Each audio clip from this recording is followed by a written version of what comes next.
Dia de hoje, terceiro domingo da Páscoa, não precisaria nem de homilia, fica só esse evangelho já bastaria, né? Que palavra linda, né? De recomeço na vida daqueles discípulos, né? Recomeço, porque depois da sexta-feira, depois da tragédia do Calvário, os discípulos se dispersaram. Foi cada um para um canto. Os discípulos de Emaús tinham voltado para a terra deles. Esses da Galiléia, os pescadores, vão pescar, vão voltar à vida normal. Jesus ressuscitou, tudo bem e tal, mas a nossa vida tem que continuar. Eles ainda não tinham entendido quão grandiosa era a missão que Jesus tinha confiado a eles. Que não era só ser pescadores de peixes, mas pescadores de homens, de almas, para o reino de Deus. E aí foi no Evangelho de hoje esse recomeço.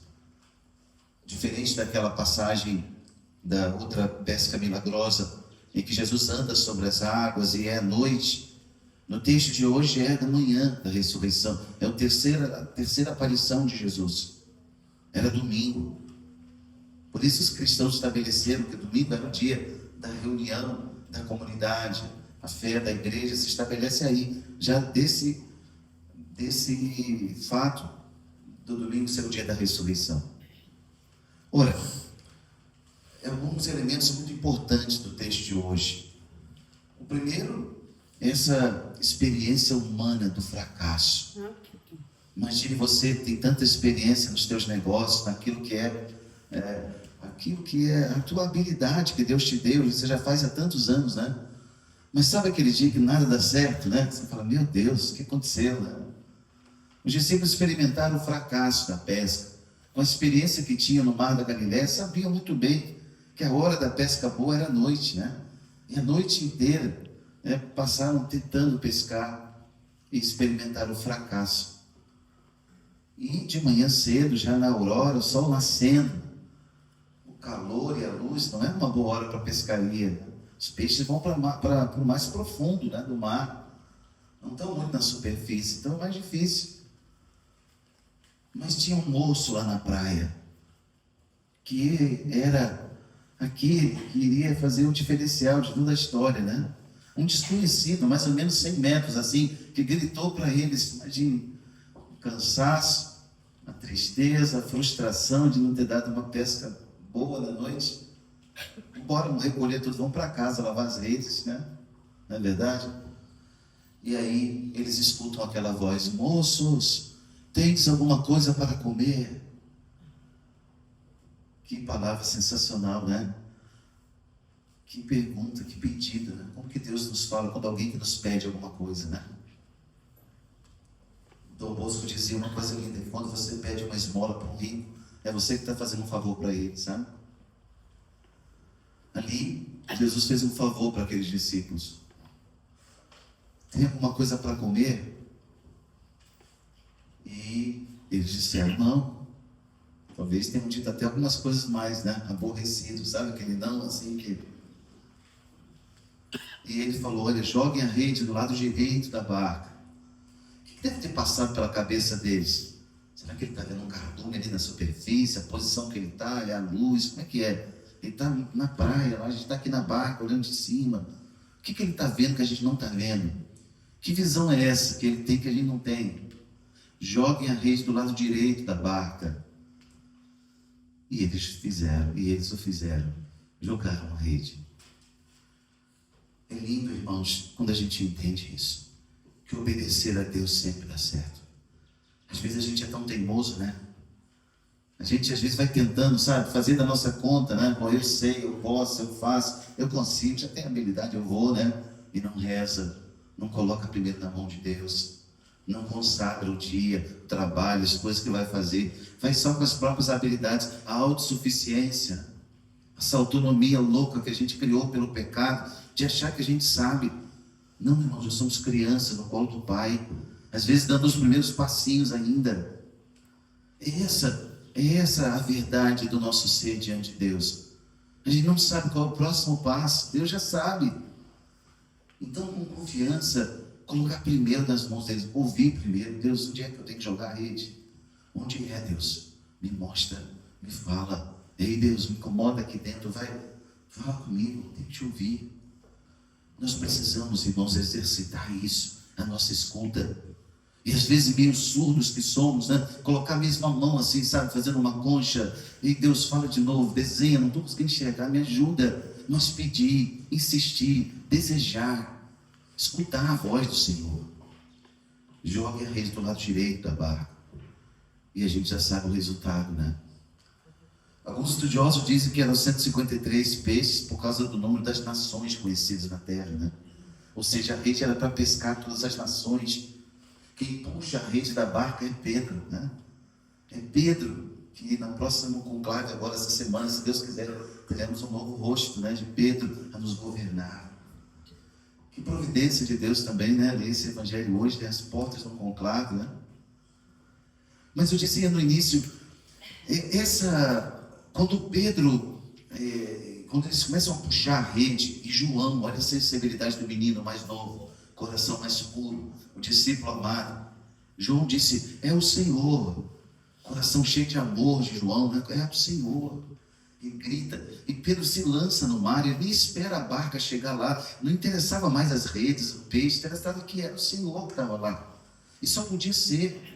E aí os olhos se abriram, como lá em Emaús, agora os discípulos começaram a enxergar que aquela hora, aquele dia, o cansaço, a noite inteira, não pescaram, né? Mas aquele moço mandando agora jogar a rede, só podia ser um milagre, só podia ser o Senhor.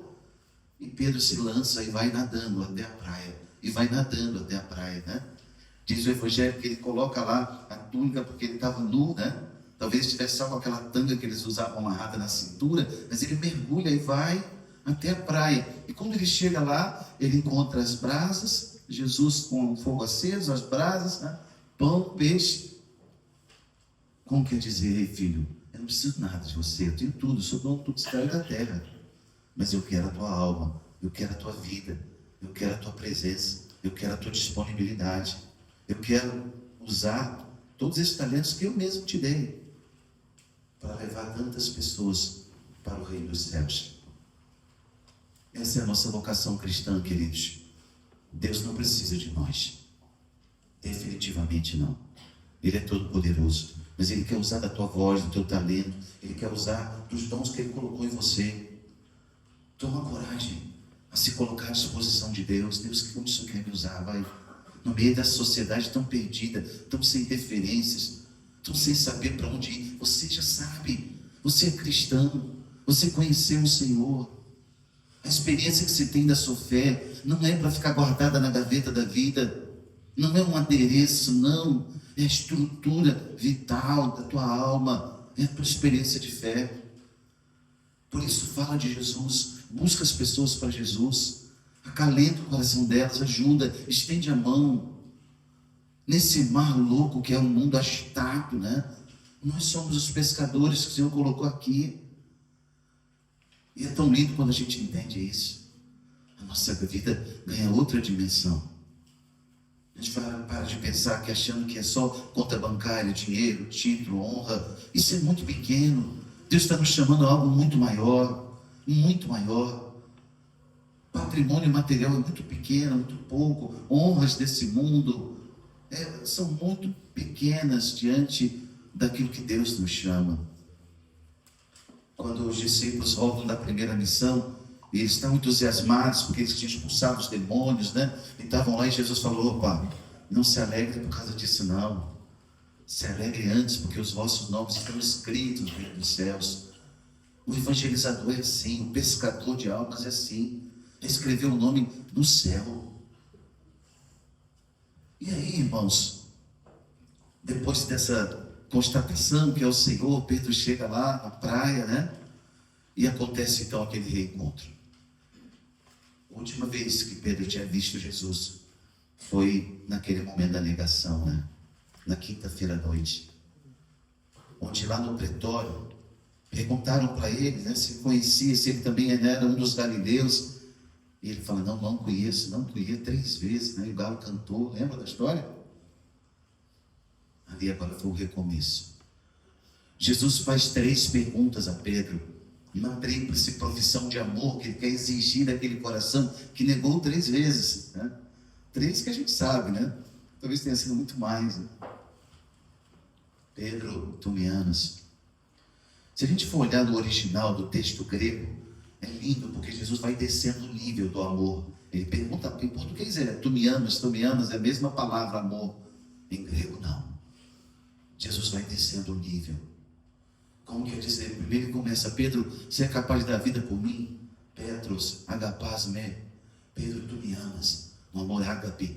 Você está disposto a dar vida por mim, Pedro? Sim, Senhor, eu estou. Jesus conhecia o coração de Pedro. E Jesus vai descendo o nível.